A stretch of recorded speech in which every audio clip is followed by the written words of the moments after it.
High. আজ খুব ব্যস্ত সকাল থেকে মেয়েকে স্কুলে দিয়েছি, বাজার করেছি, এই দেখো মেয়েকে স্কুল থেকে নিয়ে এলাম। রান্নার মা সবজি টবজি কেটে রেখে দিয়েছে, এবার রান্না শুরু করব। ওর বাবা আসছে, আগেই বলি তো ওর পাপা আসছে, পুরো 80 দিন পর। বুঝতেই পারছো তোর জোরটা একটু বেশি, কী বলবো, সব কিছুই একটু বেশি বেশি।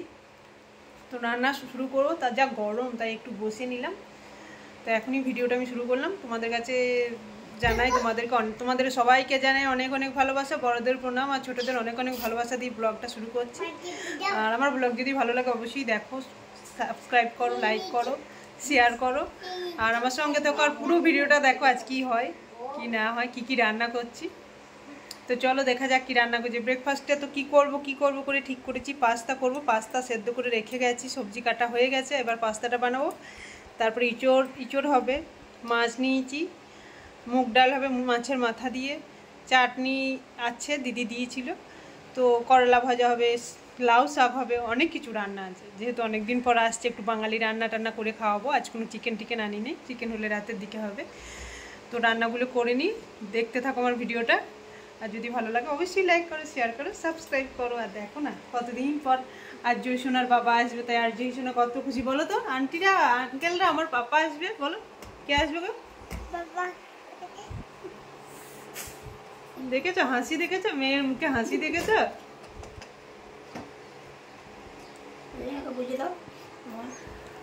পাপা আসবে। তো চলো, এই দেখো এখানে রান্নাঘরে পুরো তোড়জোড় শুরু হয়ে গেছে। পাস্তা সেদ্ধ করা হয়ে গেছে, ইঁচড়টাও ভাপিয়ে রেখে দিয়েছে মা, ডাল সেদ্ধ হয়ে গেছে। তো এবার আমি শুরু করব একটু একটু করে সব রান্না। আর ও শিয়ালদা স্টেশনে নেমে পড়ে, শিয়ালদা রাজধানীতে এসেছে। তো শিয়ালদা স্টেশনে পাস্তাটা বানিয়ে নেবো, সবজিগুলো কাট করাই আছে।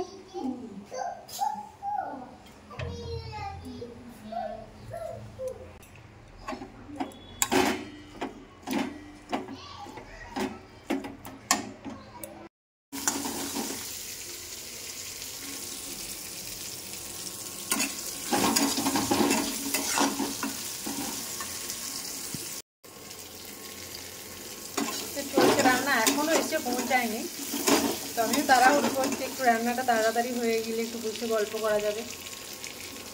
তো চলো দেখা যাক কত তাড়াতাড়ি রান্নাটা ছাড়া যায়। করলাটা প্রথম পাতে যেহেতু গরমের সময় খুব এতটা ভালো লাগে, আর অনেকদিন পর আসছে, ঘরের রান্না তো খেতেই পাই না, ওখানে তো এইসব রান্না পাওয়াও যায় না। সেই জন্য প্রথম দিন চেষ্টা করি যে একটু ও যা যা পছন্দ করে সেই সব রান্না একটু করতে। এই জন্য মাছই রেখেছি, 2 রকম মাছ নিয়েছি।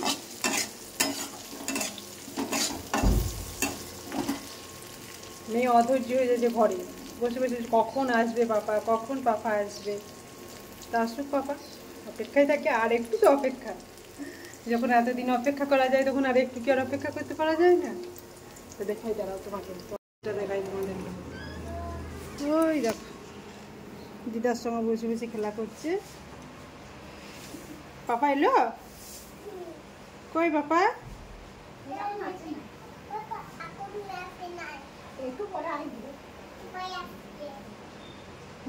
মেয়ে অপেক্ষায় বসে আছে পাপা কখন আসবে, নাহলে মেয়ে ঘুমিয়ে পড়তো এতক্ষণ, কারণ স্কুল ছিল তো, সকাল সকাল উঠেছে।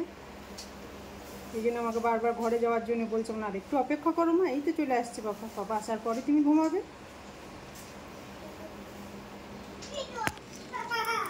আর এখানে ইঁচড়ের তরকারিটা হচ্ছে, ইন্ডাকশানে বসিয়ে দিয়েছি ইঁচড়ের তরকারিটা। এই দেখো আস্তে আস্তে হোক, আর বাকি রান্নাগুলো সেরে নিই। মাছ ভাজাটা হয়ে গেছে, করলা ভাজাটা হয়ে গেলে ডালটা আর মাছটা রান্না করে নেবো, তারপর লাউ শাকটাও আছে।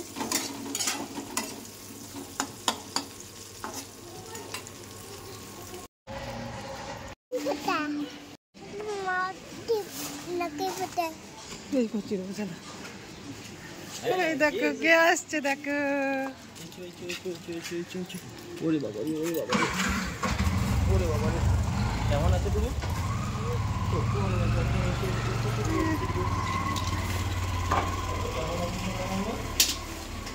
ভালো আছি। কি হয়েছে? ও বাবা, ঠিক আছে, খোলো খোলো খোলো খোলো খোলো। জুতোটা খুলি, কোথায় বসবো মা? এই ঘরে বসো, এই ঘরে বসো, এই ঘরে ফ্যানটা জোরটা বেশি না।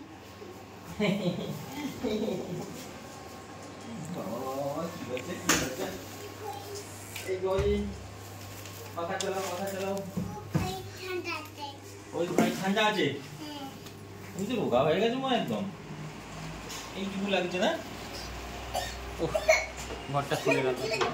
ওই বাবা, ওই বাবা।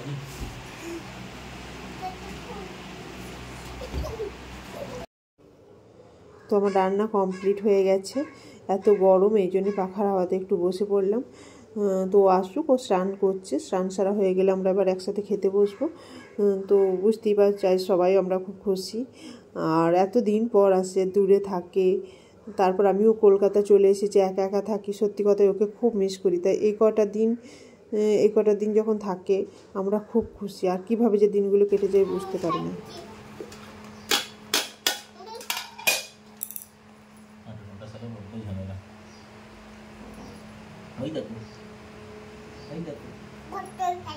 ওটা কি? ওটা তেতো না, ভাতটা দিচ্ছি।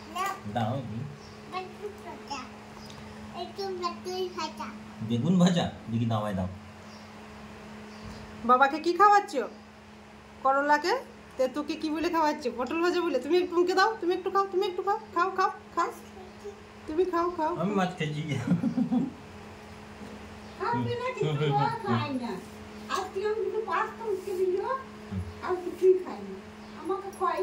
থাক থাক থাক থাক।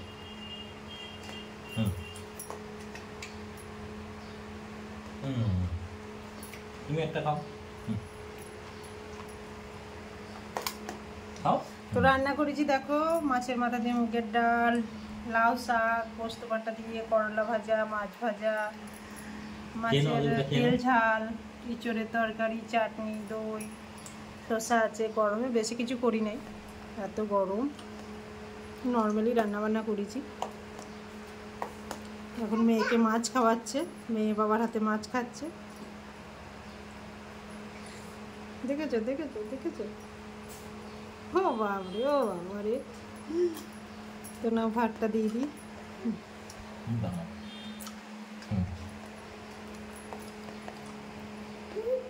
আর এই চাটনিটা দিদি দিয়েছিল, খুব টেস্টি।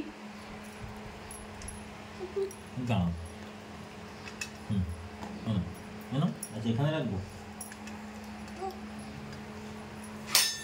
কি হলো?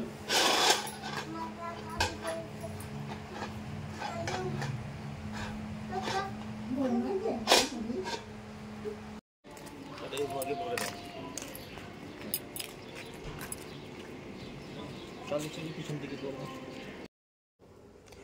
তো দুপুরে খাওয়া দাওয়ার পর একটু রেস্ট নিয়েছিলাম, তারপর বেরিয়ে পড়েছি একটু ঘুরতে নয়, একটু কাজে। প্রথমত দিদির বাড়ি যাব। আর আমার যেহেতু এখানে নতুন শিফট করেছি, ধরো কলকাতাতে কিছুদিন আগিয়ে এসেছি, এখানে আমার ফ্রিজ নেই, তো ফ্রিজটা নিতে হবে, সেই জন্য ফ্রিজ দেখতে যাব। তো প্রথমে ভাবলাম দিদির বাড়ি যাব, তো না, ও বললো আগে ফ্রিজটা দেখে নিই, তারপর দিদির বাড়ি যাবো। তো আমরা চলে এসেছি স্মৃতির মোড়ে।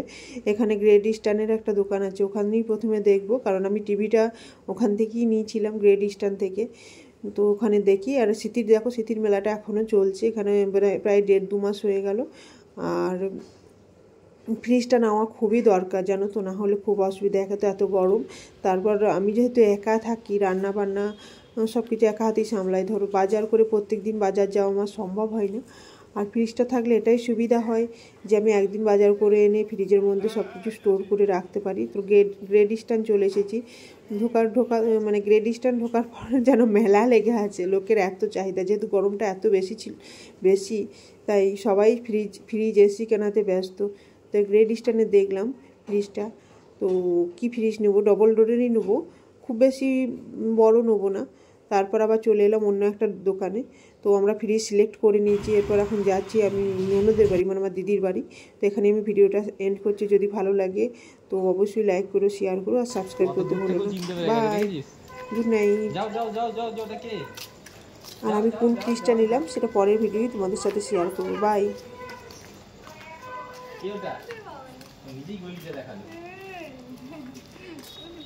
কেউ বাড়িতে নেই তো।